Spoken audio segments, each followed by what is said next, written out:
Indian oil കോർപ്പറേഷന്റെ Irumpanam പ്ലാന്റിലെ truck ഉടമകളുടെയും തൊഴിലാളികളുടെയും സമരം രണ്ടാം ദിവസത്തിലേക്ക്.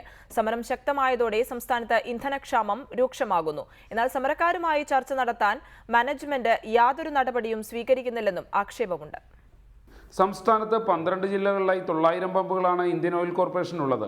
ഈ പമ്പുകളിലേക്ക് ഇന്ധനം വിതരണം ചെയ്യുന്നത് ഇരുമ്പനത്തെ പ്ലാന്റിൽ നിന്നാണ്. എന്നാൽ ട്രക്ക് ഉടമകളും തൊഴിലാളികളും സമരം ആരംഭിച്ചതോടെ പമ്പുകളിലേക്കുള്ള ഇന്ധന വിതരണം പൂർണ്ണമായും നിലച്ചു.